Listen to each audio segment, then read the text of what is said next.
What is up, you filthy flapjacks? My name is Wes Mullenberg, and you're listening to the Ear Coffee Podcast.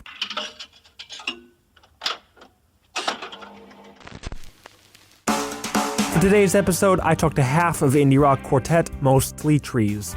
The band is gearing up to release their debut self-titled record this Friday, December 20th. We talked about their experience recording in both Pachyderm Studios and Flowers Studio, why they've kept making music for over a decade, and the record itself.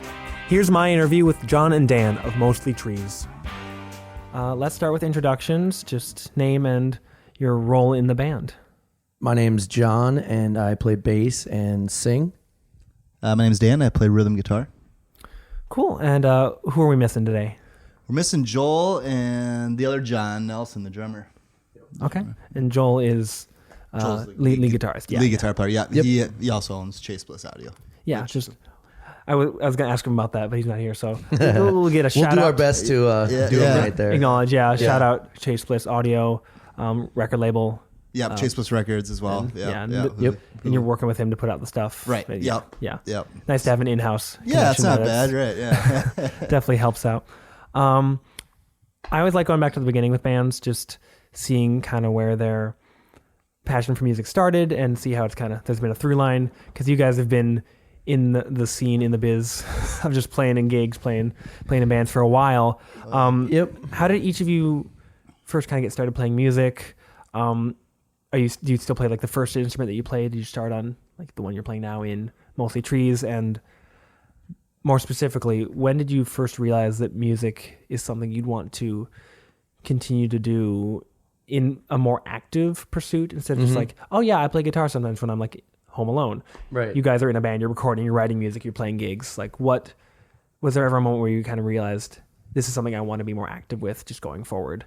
It's kind of crazy. We have all four known each other. We all grew up together. We're all from the same area, Elk River, Minnesota, and we've all grown up together. We've been in multiple bands growing up all through high school, past high school, and we all just those bands had their time, came and went, and then this just all kind of happened organically through that. And Dan and I have been in about 3 bands together throughout our life, and I actually met Dan probably when I was 9 years old, and we're in our late 30s now, so we've known each other quite a while. Wow. And Dan used to be in a band with the drummer John back in high school, and then Joel kind of got late to the party, but he was in several bands with John and Joel.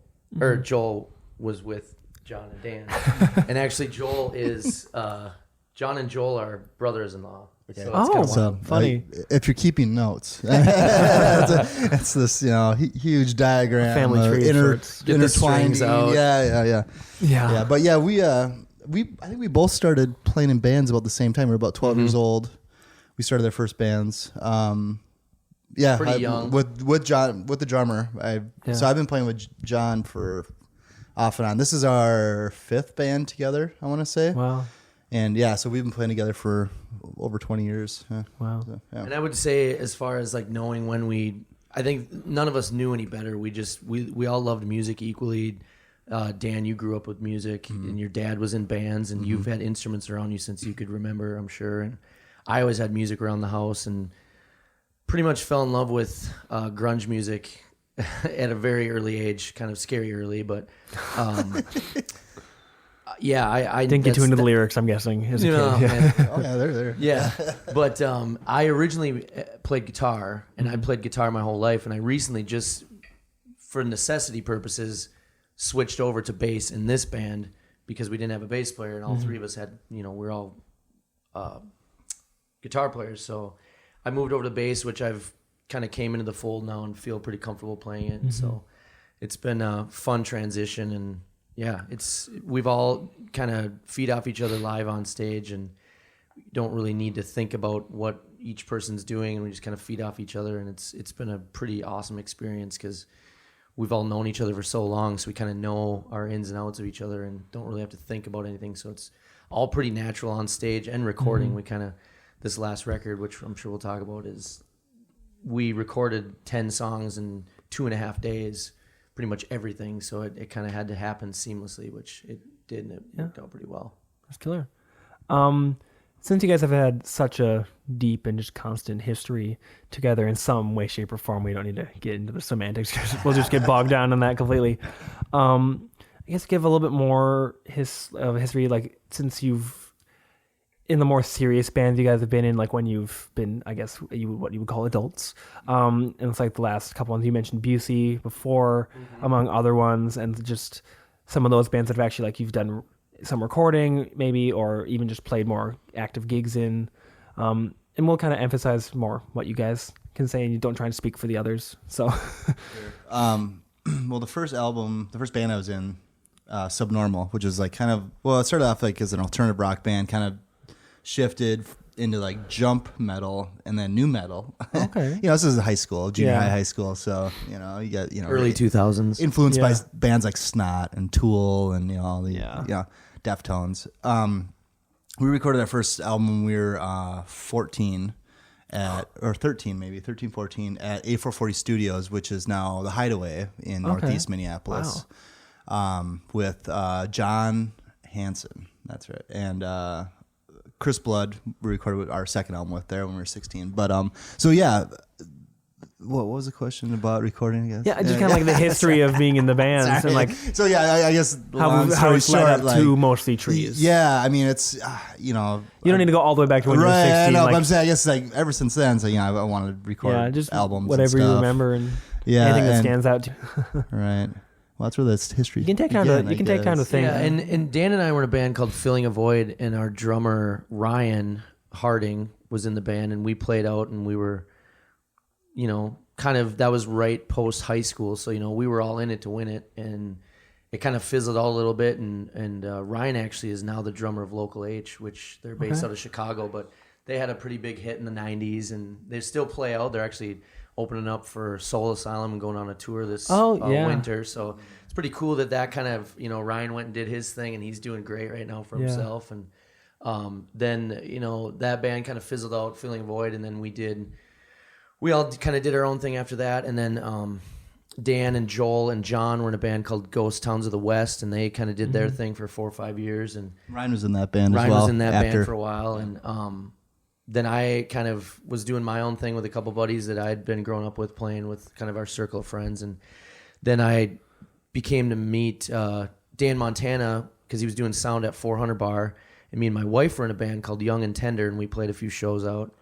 And then he needed another guitar player in Busey, the band he's in currently. So I played in that band for a couple of years, but just logistically it didn't really work out.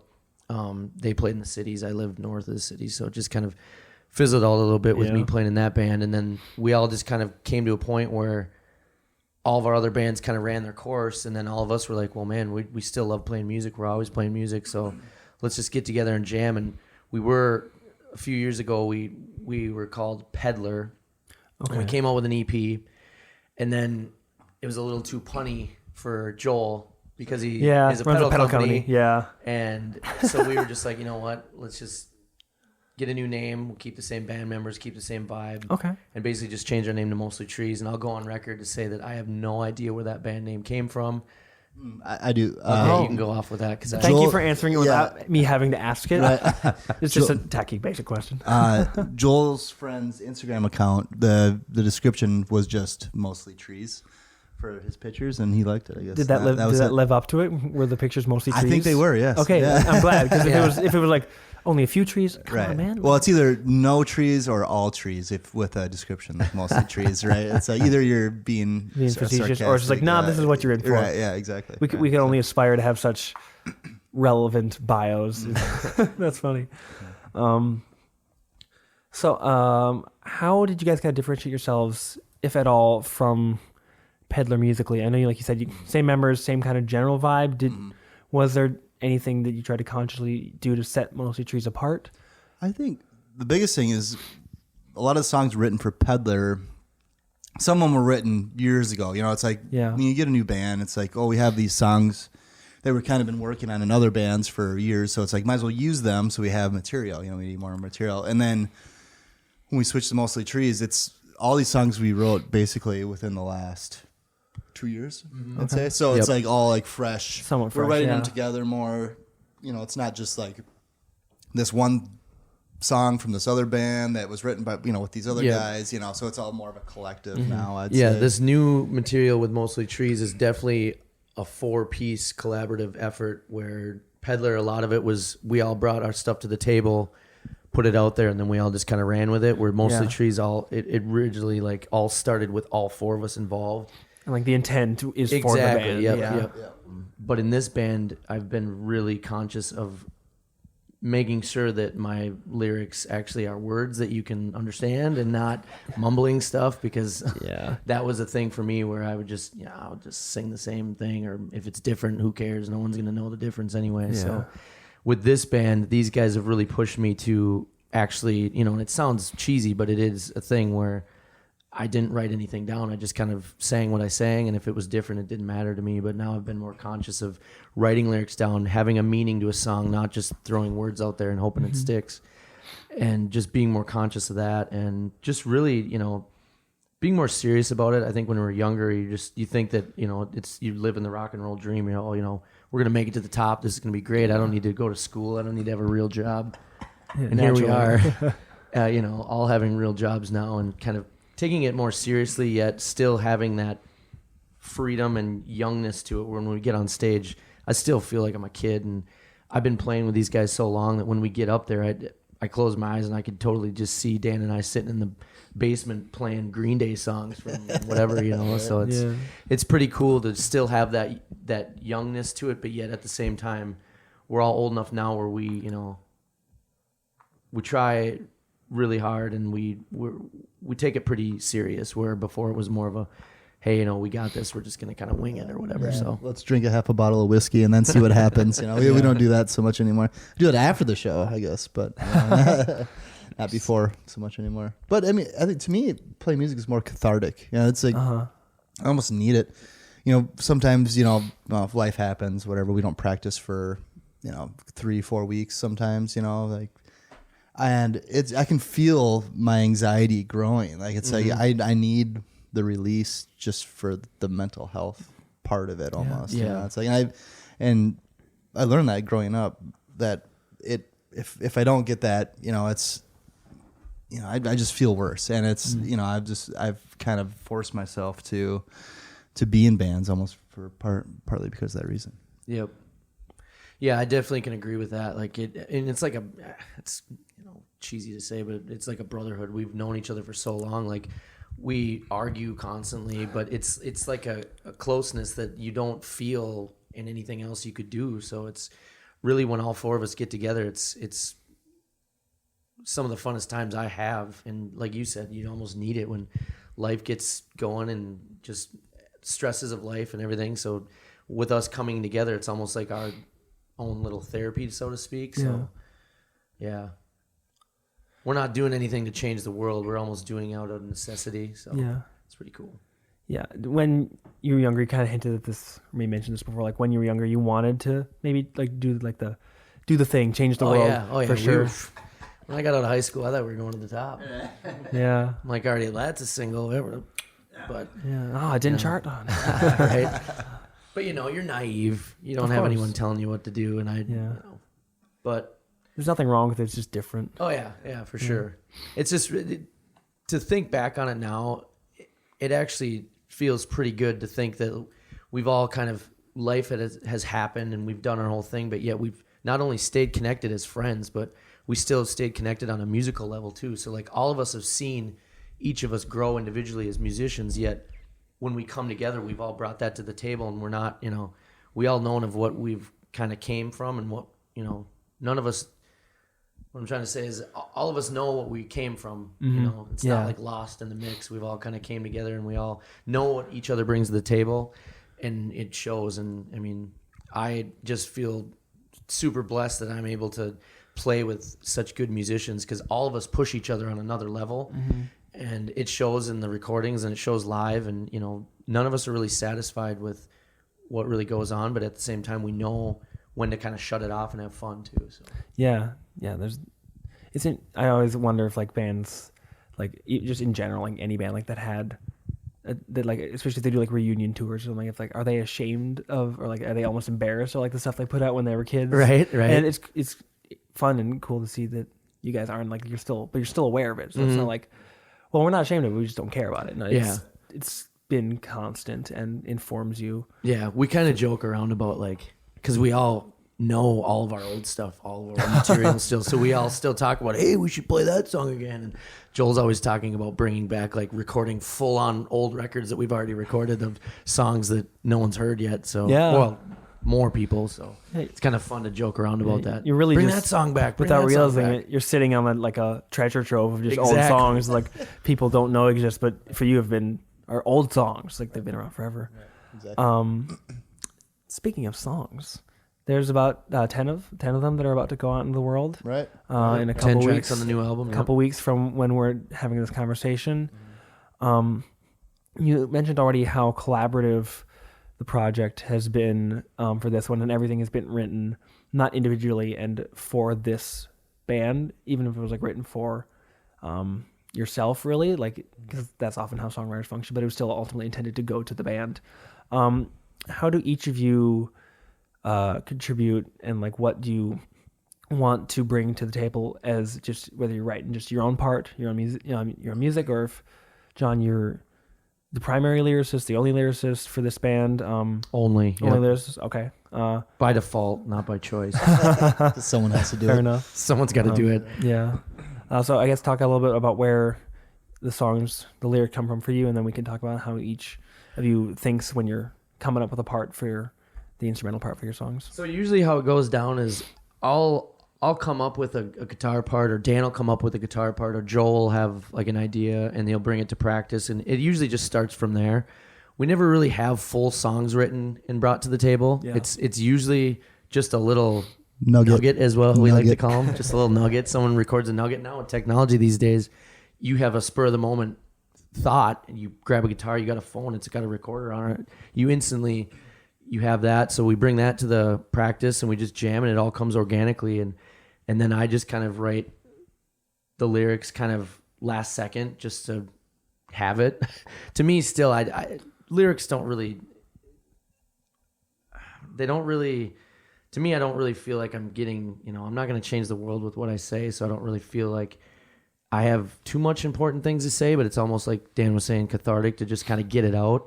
And I'm, like I was saying before, learning the process of really getting my thoughts out onto paper and getting it out there instead of just what's on the top of my head and then just maybe singing it different 2 weeks later when we play the next show. But so it all kind of comes together. We almost jam the song out. Then we nail it down. And then at the last second, the last thing we would do is just me getting the lyrics down. And that's pretty much how the process has worked in the past for us. And we haven't really changed that formula throughout since we've been playing, really. One thing we did for this album is we went to, my aunt and uncle have a place up in Sandstone, and they have a cool shed with a stage in it and stuff that my dad helped build, and fire stove, this whole thing. So we went up there for the weekend, recorded 8-9 songs, demos, worked on writing this whole, they have different parts, and working on. We had probably like 5 or 6 songs done, ready to be demoed, ready to record, ready to go. That we just threw down. But then we had another 3 or 4 songs that we, pretty much did nugget stage that we needed to kind of hone. So I think it was great. I mean, we got so much done that weekend. It helped because we usually only have that hour to 2 hours once a week when we practice to really get into the zone and get these songs written. Mm-hmm. When we knew we were going to plan on recording an album at Pachyderm, where we knew we had to have our A game to go in there. So we're like, you know what, let's get out. Let's go somewhere we're not going to be bothered. Let's, just get into the zone. And we really gave ourselves hours upon hours to just, play a little bit, go have some downtime, go do this, go do that, jam. So it really gave us like kind of our thinking bones so we could really get really what we needed to finished and then come to Pachyderm prepared and not just kind of wing it, which we still kind of ended up doing, but kind of caught lightning in a bottle with some of the songs because a lot of the tracks, once we got there, I came to the realization that we weren't going to have enough time to do the overdub the vocals. Mm-hmm. So pretty much everything you hear me singing on the record is me doing dry takes while I'm recording the bass. Dang. And it just ended up working. So Ed, the guy who produced it after and mixed it, did an amazing job to kind of fix everything that I kind of didn't do right by mixing it. I mean, there's no auto-tune or anything, but I mean, a lot of the stuff when we came out of the original tracks, I was like a little rough, but yeah, everything you hear me singing besides overdubs is all me doing dry vocals on the songs. So we all stepped up to the plate, definitely, and it was a lot of fun, but it was a lot of pressure too. So I was really proud that we were able to get everything done in the short amount of time we had there. So it was a lot of fun. Yeah. Do you have something to say? No. You earlier mentioned just how attached you were to grunge music in general, which I'm presuming included Nirvana. Oh yeah. How did it feel to record at the same studio as them? I'll let John take this one. Yeah. John's a self-proclaimed. Well, it all started when Nirvana. I heard the Yeah. riff. It smells like Teen Spirit. Yeah, no, it's kind of dumb, but I did, like I said before, I came upon grunge music. I mean, late 60s psychedelic, Eric Clapton, all that stuff I heard when I was growing up, Aerosmith from my parents and stuff, but I got into Nirvana from my older cousin, he was about 8 years older than I was, and he had Nirvana, and I heard Nirvana for the first time when I was like 8 years old, and it literally changed my life. I mean, as soon as it hit me, I was done. I was completely obsessed, and I was probably obsessed with Nirvana for about 15 years. Well, no, how old are you now? Yeah, right. But anyway, so yeah, I've always really loved Nirvana. I've loved like just the spontaneity of them and the rawness and the raw emotion that they've shown, and just how their music has just aged so well, and really wanted to emulate that. But yeah, recording at Pachyderm, I never in a million years thought I would ever be able to go visit the place. Yeah. Much less go record an album there. And another thing that was really cool is I never thought I'd be able to have vinyl.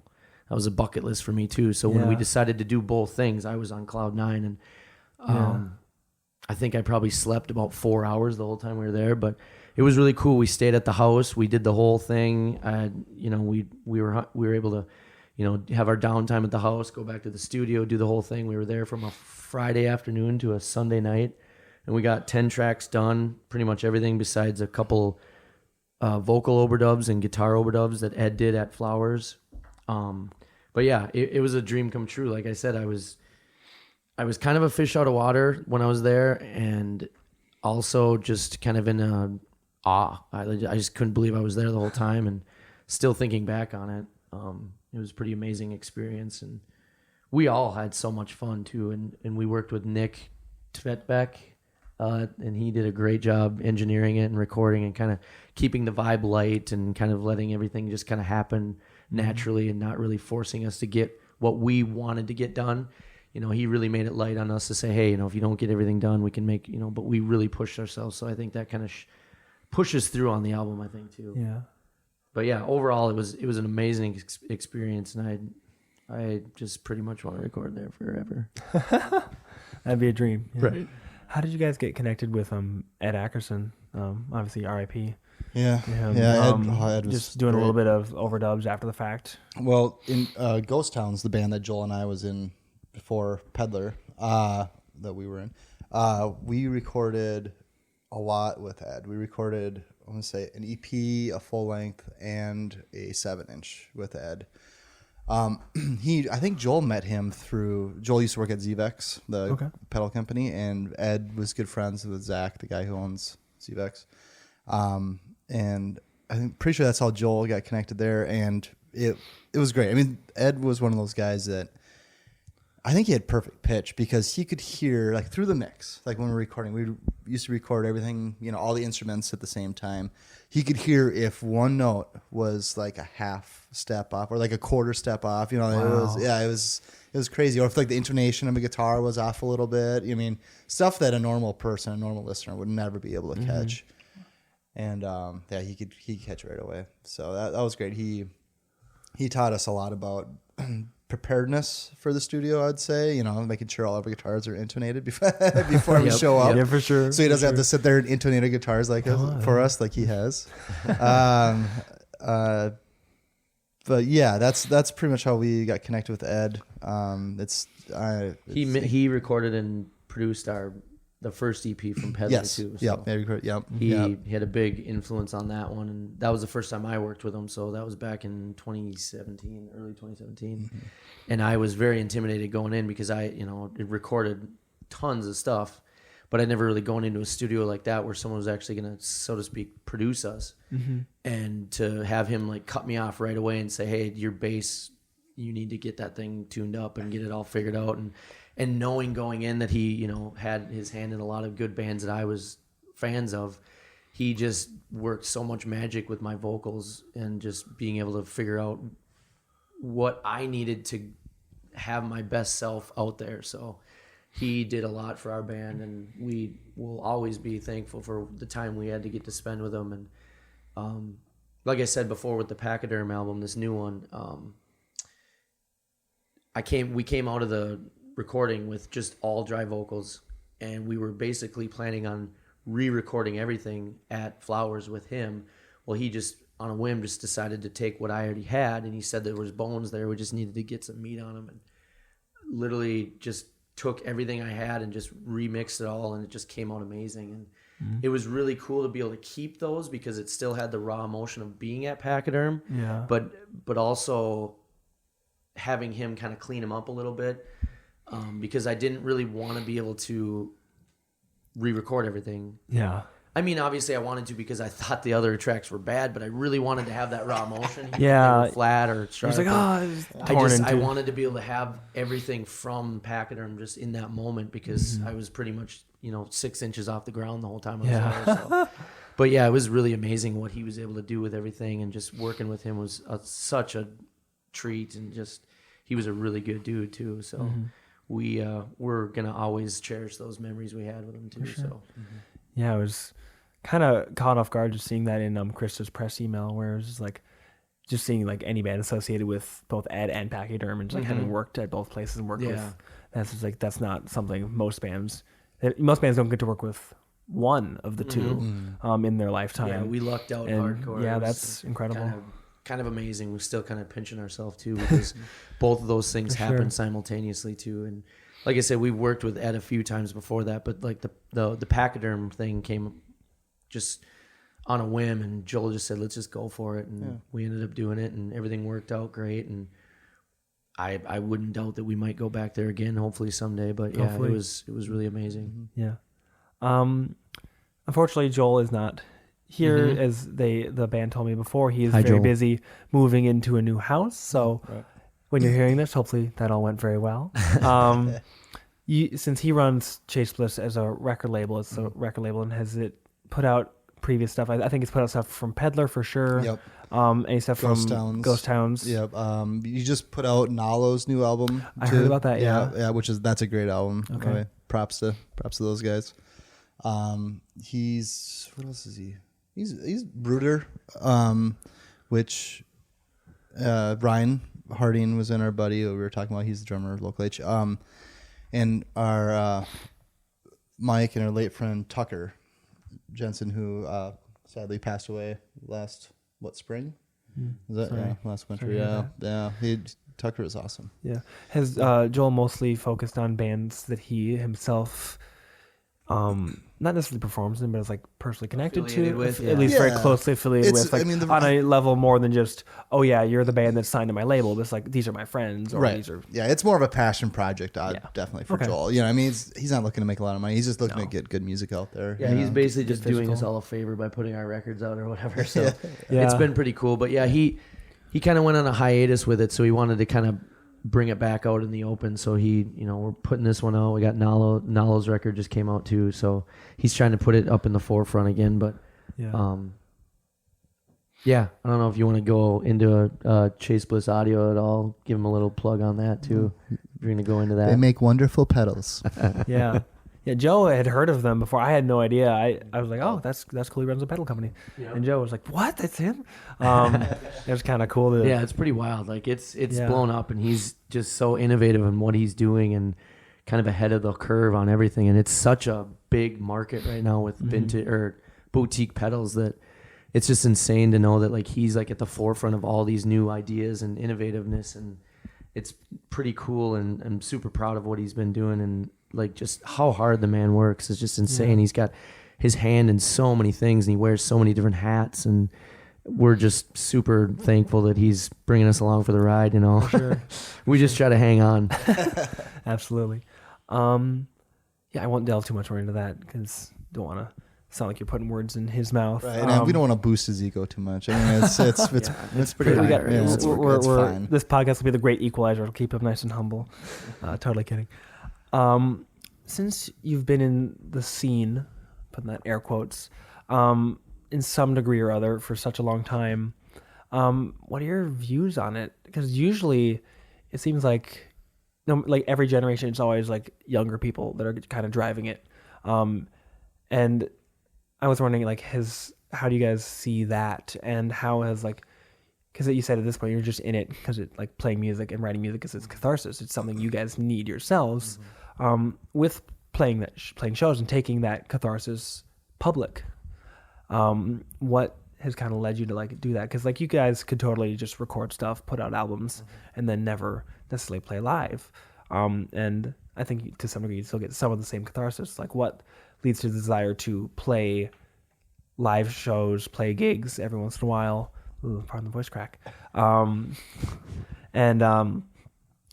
since, like, whatever bands you're associated with, like, how do you view that? Just what's your perspective on playing live in general, like, as a band that's just been doing it for so long, and how do you view what one might call the scene in the Twin Cities in Minnesota? Because I feel like you guys have a somewhat unique perspective on it. Well, I mean, playing live is way different than just being, jamming in John's basement. You know what I mean? There's different pressures.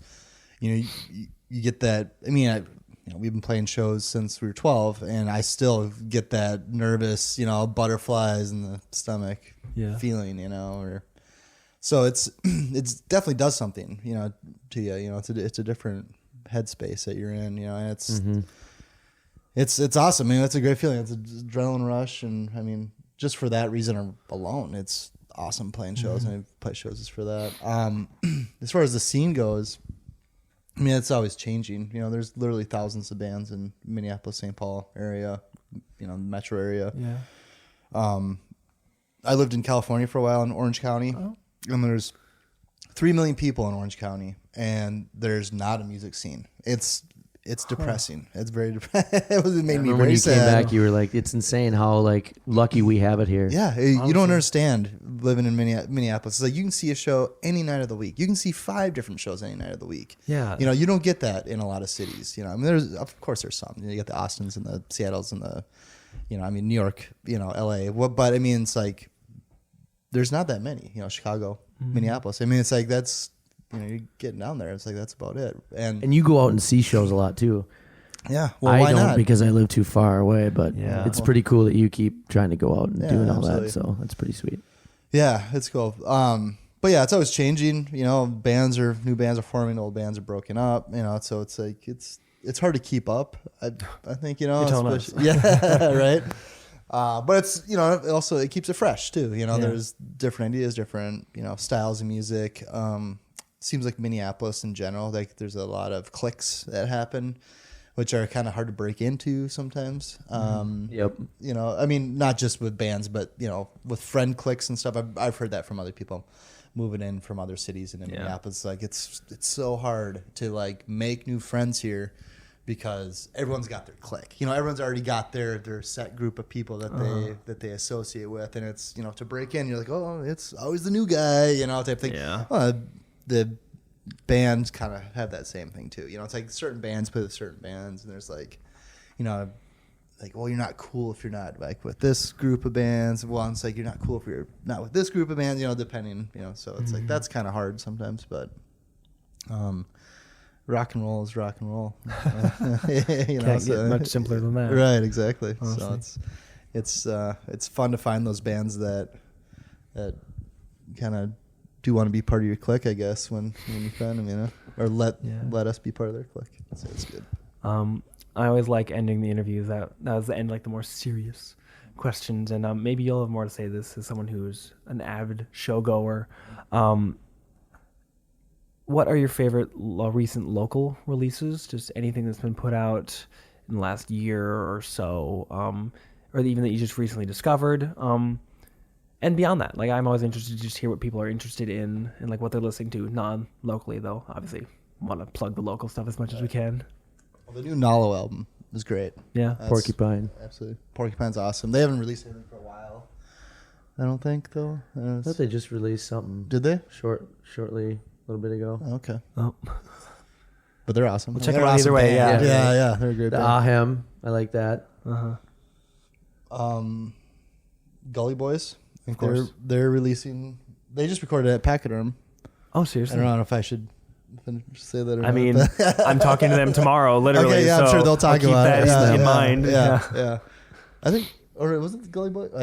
Or was it? Oh, it was Bully. I think. Oh, I'm sorry. Oh. That's what I shouldn't say. Oh, okay. They're not local, but they're great. Yeah, I know, right? Well, she is, right? She's from. She's. I didn't know that. Rosemount. Rosemount. Yeah. Oh, I Yeah, never knew that. Yeah. That's killer. Yeah, yeah. So kind of, yeah, Yeah, local definitely. by proxy, in a way. Yeah, I will gladly be wrong about that. right. Yeah, but yeah, the new Gully Boys single, I just heard that. Or Yeah. it was New song number 2. Come on. what about you, John? Yeah. Not really. I listen to a lot of 80s music right Yeah. now. What do you listen to? There we go. Huey Lewis. I'm Yeah. old. I don't know. I don't get out much.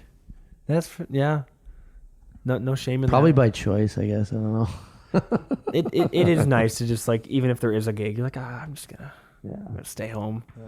That's a dangerous game to play, but Right. sometimes it's what you need. It's Right. what your body and your mind saying like, hey, just take a deep breath. Loons in the Attic, they just released. Oh. I think that was just last spring. Yep. And that's And we played with awesome. them Yep. on They're- a record release show last month, and they're awesome. Yeah, great dudes, great musicians, good songwriters. Yeah.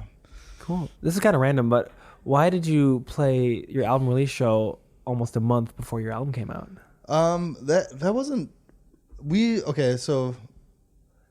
Sorry to bring it back to No, serious no, no. questions I'm again. trying to think of a best way to put this. If there was any reason. There's some weird thing about we did a local release and then they do a national release Yeah. later than the Oh. It's local for release. publicity. I guess. don't know Yeah, what we're it working is. with a So- company that.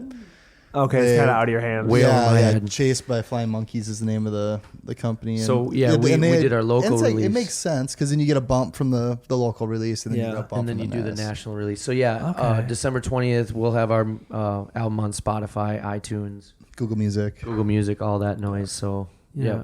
Where is it currently available if it has a local release? Is that just physical? If you buy the album, you get all the tracks. Okay, we have just comes with digitally download. download. you have digital You can download just too. buy it through like the band's website or something. Yeah, well, ChaseBlissRecords.com. yep. And then we have 2 singles out right now on Bandcamp. Yep. Yeah. Yeah. Is the video for 22nd into live? Yeah, well, remember. yeah, that was actually shot while we tracked. That But song. yeah, It was like a on live YouTube. video. Oh yeah. Yeah. It's not Yeah. live per se. Because when we you got know? the email and I first watched it, there was like, do not release, Yeah. do not distribute. Oh, I see. restrictions. It was Yeah, early, yeah. and I never actually checked when it was coming out Yeah, for real. yeah, I was like, yeah. I can watch it either way. Live- I have it live to the bookmarked. world. Right. Yeah. Right. Besides all the money that we clearly want to make, this is just like a game for us to get people some music videos and albums ahead of time. Yeah, right. And the horde is like, we're gonna leak these. It's a great scheme, man. Yeah. Doing great. Very selfish. Right. Yeah. Well, okay. I was glad I remembered to ask you guys about that because I was curious. I was like, well, I'm bummed we couldn't make it, but like that. The album doesn't come out until December. What? Okay, there is somewhat of a reason behind that. I figured as much. Some goofy, we don't even know what the answer is. Someday we'll know. Sounded Hey. good to us. Right. Yeah, as long as it gets out there, I guess, then the music's the more important part than the release timing and the days. That's kind of arbitrary. But I'm excited for you guys to get the album out into the world. Yeah. Thanks for having us, man. The Ear Coffee Podcast is a companion to the blog of the same name. If you like this episode, please leave us a rate and review so we can stand out among the other music podcasts. You can follow us at Twitter, Facebook, and Instagram @EarCoffee. Thank you for listening, and we'll see you next time.